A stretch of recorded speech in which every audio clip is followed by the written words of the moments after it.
Hi, I'm Greg, and welcome to the fine art of ballooning here at Partycraft. Today, I want to teach you how to make a simple 12 balloon bouquet with 10 latex, 11 inch, and 2 mylars, and bouquet them together. So let's go ahead and give it a shot. I'll start by blowing up all the balloons. I'm going to do this as fast as I possibly can using my cool Partycraft tying ribbon and balloon technique. And then also, something you want to think about before you start the bouquet is, what color ribbon do I want to? Do I want to match it? Do I want to alternate it? Usually I leave this up to the customer, so that's all part of figuring out what you want before you start.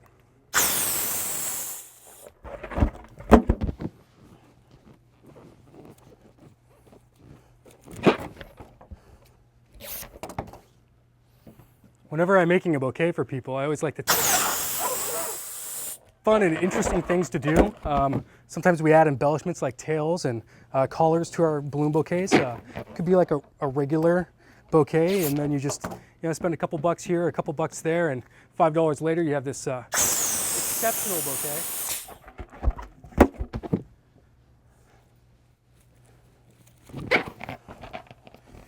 Even if I add the embellishments like a tail or a collar, I always like to make my bouquet completely organized and arranged first, and then I'll go back. I find that a lot of times they get in the way of your ability to bouquet, pushing balloons aside, and so you can't figure out where they're actually sitting. So I like to go ahead and add those on at the end.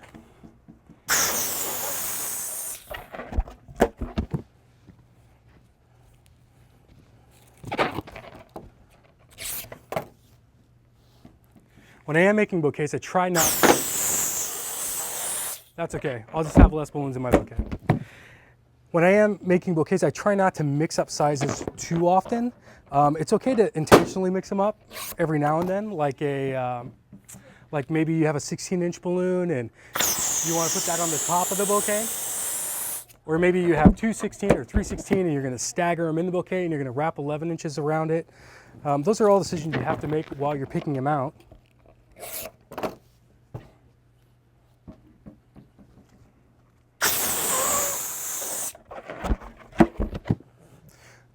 So our last two balloons here are mylars. Different than these latex ones, they are self-sealing, and so you can use the other nozzle for it. It's a needle point nozzle. I'll try to pop it upward so you can see it a little bit better. You just go ahead and press it in. There's a little hole right here in the mylars. You can see the needle just slides right into it, and you press it down all the way, and you break this little seal right here, right through it, and then as you press down, it inflates. Another nice thing about this gauge is it's pressurized, so it will stop as soon as it's totally inflated and self-seal, so you don't really have to do anything other than tie something onto it. I always like to tie these twice. The other thing too is you want to make sure that you don't go too high when you're tying these. We have right here, you can actually see it on the uninflated one a little bit better. We have this is where it seals. So if you can keep your knot below that, that will keep you from breaking the seal and having it slowly deflate over time. So we'll do the same thing with this one. We're all good to go. I think a good rule of thumb, and most customers prefer it this way, you can always ask them, but always put your stuff that has a print or something maybe specific, like these Happy Birthday 30 balloons, will always go towards the top of the bouquet. If you have more than one, I often ask the customer which one they would prefer on top, if they are in fact different. In this case, they're both the same, so I can go ahead and bouquet. I'm gonna go ahead and work through the process of how to bouquet different numbers of balloons. So in this case, I have 3. So I might say, okay, I want this one on top. Maybe I'll stagger them. This is common. If you have 3 and sometimes even 4 balloons, so you stagger them so they're just touching. You don't really want them, I mean, if the customer wants them grouped closer to be kind of a squattier bouquet, you can do that too. But as just kind of a jumping off point, a nice, tall, long, full looking bouquet is the way to go. So I would maybe do that. And if I was doing this for a floor height bouquet, I would go ahead and send the top of this balloon all the way up to the ceiling until it just touches, and then that'll be my height. That's somewhere around 6.5 feet or so. If I was doing a table height bouquet, I would, good rule of thumb is your forearm here, get it up here, and you just kind of see your fingertips just kind of touching the bottom of the balloon, and that might be a good gauge for a table height balloon. The other thing I like to tell customers too is this table height okay? I just wanted to put it just so you guys could still see each other as you're sitting at the table, so I like that as well. Then all you would do is just tie it off, and that's the end of your bouquet. So if I add in, let's work with a 4 one. So let's say I had 4 balloons. I would probably do the same thing, but because the length of my bouquet is getting so long, I would actually consider grouping them a little bit tighter. So that way it didn't seem totally strung out and kind of scrawny in the end. Again, I'm keeping this Mylar balloon on top though. So that might be a good bouquet of 4 there. Oh, another trick to the table height bouquets is when you do finally determine your height, you got to remember the guy next to you making the balloons, they don't have the same size forearm. So I like to determine what the height is going to be, leave that bouquet when it's completed on the table, and everybody can match their height to that particular bouquet. So now if I just keep adding in, let's say a bouquet of 5. A general rule of thumb is you like to operate with at least 2 in a row. If you end up with 1 in a row, you stagger. So if I'm doing 2 in a row, I might consider maybe this kind of scenario with my Mylar on top, and then maybe staggered 2 and 2. I'm trying to get it to where everything just touches. Nothing's pushing anything out of the way. We don't have any kind of gapping in there, because what we don't want is we don't want something that looks like this. That's awful. You see this balloon's a little underblown. That's my fault. It's not the same size as the blue. But I can hide that. I can hide that by making sure that these are nested in there really well. And then you can get a nice gapping there.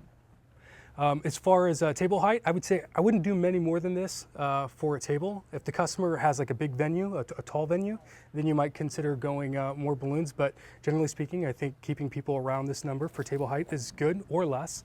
And then we'll go ahead and bouquet the remaining of what I have here.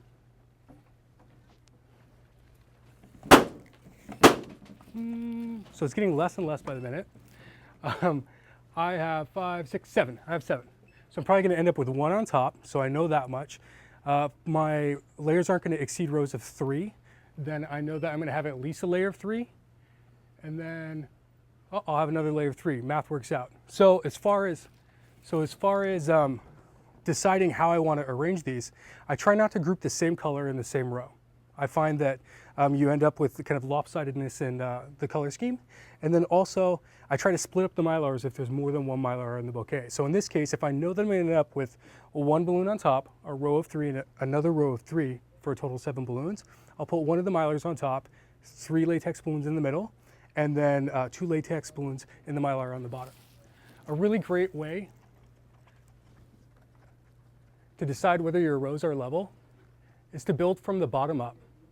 I like to go ahead and grab the 3 I'm going to do, put nice slack in the ribbon, but make sure that all the balloons are upright. And if they're on the ceiling, it means that the top of them will be flat. So I just lost one of mine, so I'm going to switch it out here. There we go. So this is my bottom row of my bouquet. So now I'm going to go ahead and put slack in these 2. Get them nice and upright, and then I'm going to switch hands. I'm going to put it in my left hand, and that allows me just to slide it down until I decide that it's in a good spot. If I've gone too far, it'll look like this, and everything's kind of squished together. And if I haven't gone far enough, it'll look like that. So this kind of allows you to make those adjustments. And then the last one, you grab your last Mylar here, and slide it down just until it's nested in the top. Just like that. There you go. That's a bouquet of 6 now.